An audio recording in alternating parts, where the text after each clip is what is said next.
feminism and how that works and how that is played out. I wanted to kind of speak to you, Grace, about like intersectional feminism and like what that means for you and how did you come across it first. I guess for anyone that isn't aware of intersectionality, it's a term which was coined by Professor Kimberly Crenshaw in 1989, and it was actually added to the Oxford Dictionary in 2015. And it's got an importance in increasingly being recognized in the world of women's rights because, again, like we've said before this, like there is a lot of women that need to be included, including trans women, including women who are seeking refuge. There needs to be a bigger support for them and less erasure as well. So I was wanting to know, Grace, what are your thoughts on that and intersectionality? Yeah, thank you for asking, Sarai. I think like a lot of my thoughts on intersectionality, like I suppose like I started thinking back about like the journey that led me to understand that my feminism needed to have a more intersectional lens. And basically like it was back in like 2013-14, I think. I was reading Chimamanda Ngozi Adichie's Why We Should All Be Feminists. And I was doing it as part of like a youth group that I was part of that was like movements of people from around the world who had sort of gone through migration experiences. So the majority of people who I was in the group with weren't necessarily like English language native speakers, and we were doing this reading. So we each read like line by line the like short text that had been written. And I think when you do that, when you read in that sort of way and in that sort of like kind of political education sort of way, you like end up like pausing to like share stories with each other or like tell people about different things that have happened in your life or you know, speak to your auntie or whatever. And like so we were doing this and during that time there was like a real standout moment for me where somebody sort of had asked like what feminism was, and like because they weren't sure of like what like the term meant, and like for my mainstream like sort of educational and traditional understanding, like I'd gone back to sort of that like traditional like what we spoke to earlier, that suffragettes movement in terms of like legislation for the right to vote, etc., and stuff like that.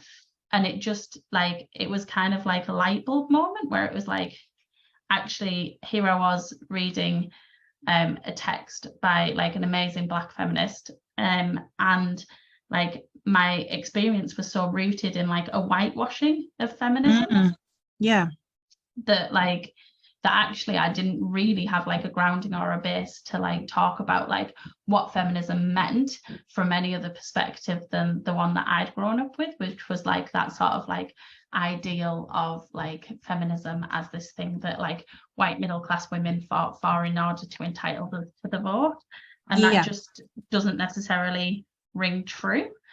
So like that was like my early experience of being like, okay, shit, no. And then it was things like, so what I spoke to earlier, the Women of the World Festival. Kimberly Crenshaw did like a talk on intersectionality at the Women of the World Festival one year. She was like the keynote speaker. Oh my gosh. And that like introduced me to her ideas about like basically like how you have to think about like the intersections of different people's experiences, and how they're almost like you're coming at a different crossroads. So like the intersection of a woman and being Black, if you have a disability, any like all of these different things, but also from like a broader perspective of like what that means like structurally. So like what impact does that have on your ability to find work? What impact does that have on your ability to like access certain like resources or assets and stuff? So that was that's where I came from, I think, and that's what like shifted my perspective. How about you, Sarai? I guess as a Black woman, I've always been aware of my intersections but that is a good point that you mentioned about like work and things, because I do feel as if like before I became the comms worker for RGN, there has been times where I felt like I've been judged based on like my skin color, and then also like patronized because I'm a woman. So I think, you know, not everyone has that experience, but then I'm also speaking from like a more privileged background, because there is trans women who are disregarded, like in society, or like how they work and stuff, and like also bringing up like the gender equality bill that was like kind of disregarded a few months ago, which kind of stops both trans women, trans men, and like gender diverse people from actually being safe in certain positions because their identity isn't recognized. And I also want to kind of like speak about like migrant women who are coming to like England and they're made to feel unsafe and are going through a hostile environment. I have never faced that, but it's important for me as a Black woman to acknowledge that other Black women who are not from born in Britain will have to face that on top of being a woman, on top of being Black or brown. So yeah, like there's a lot of like exploited things that happen, and that's why it's really important for us to be aware of our intersections, and how we can uplift other women, for sure. Yeah. Definitely. And I think it's about like thinking about like, so I know I spoke to like Lola Olufemi earlier, but she sort of talked about like how intersectionality shouldn't be like a laundry list of our identities, and I thought that was like a really clever way of putting it.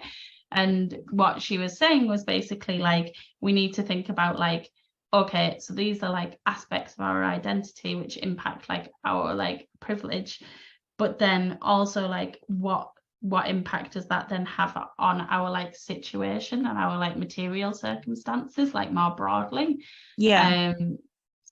rather than just thinking about it in like, I suppose, like one set of ways. So I think that like that's something that like feminism has done. Like it doesn't necessarily think about like, so you might be thinking about like reproductive rights in relation to that, but then you're not thinking about like, okay, so what are the reproductive rights of trans women? How are they, how do they experience sexual health like services? How are they during those experiences and stuff like that? And I think it's like when we actually look at like the like detail of like of that and like the actual like impact of that, like, you know, for example, like having to hold space in that, and what does that do on our like psyche and brain and like and our emotional wellness and stuff like that. I think that's just so much more powerful than that sort of like idea of like intersectionality as this like, as she sort of said, this list of identities.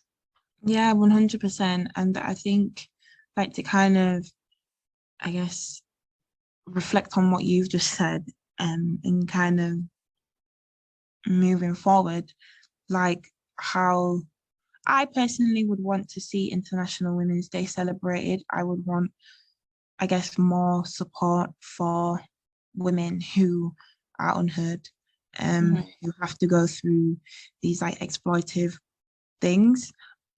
I want all women to experience joy and to be in safe spaces. But that can only be done if we acknowledge every woman, you know, and we educate ourselves on other women's stories and amplifying their stories and kind of unlearn our biases, like whether that's gender, race, biases, like that's the only way we can move forward in really including every woman in this day of like celebration. what about you? Like, how would you want to see like the future of International Women's Day? I guess with like International Women's Day, it shouldn't just be an International Women's Day, you know, it should be every day, it should be every month. We shouldn't just educate ourselves on like women in history once a year. It should be all throughout the year, you know? Yeah, no, I agree. And I think it's sort of similar to that whole like Black History Month idea. Do you know what I mean? It's like actually like it's like these things happen throughout all time. Do you know what I mean? I think like where I think like International Women's Day serves like a useful tool is for having like being like a political education sort of like tool and giving people like a jumping off point for like exploring these ideas more in the future. Do you know what I mean? So like when I think back to like listening to talks and stuff like that, like that, the reason that I did that is because it was being celebrated on that day and because it sparked my interest in some way. But actually then like carrying that forward into your life in like in lots of different ways and allowing that to like influence your thinking more broadly is like what's important. So for me, I suppose, like keeping up that political education element of it and like stimulating conversation and being able to hear voices that you wouldn't otherwise hear, I think is great. But I suppose, similarly to you, like I think there's something about like how we envisage a new world. And how do we envisage a world in which intersectional feminism is embedded, like is just the norm. And I'm not sure I'm great at that, but that's definitely like my commitment to myself is to like try and work out how to envisage better. 100%. This has been a really lovely conversation. I agree. I hope there is more conversations held this week wherever in the world about Women's Day and about how we can include all women. But you have been amazing. I've been amazing. Everyone that's listened has been amazing, and thank you for tuning in. Our next show will be in 2 weeks, I believe. So tune in, same time, same day, Friday, 6 p.m. on BCB Radio. I've been Sarai. And I've been Grace. Thanks for having me. It's been a pleasure. Thank you. Okay, bye. Bye.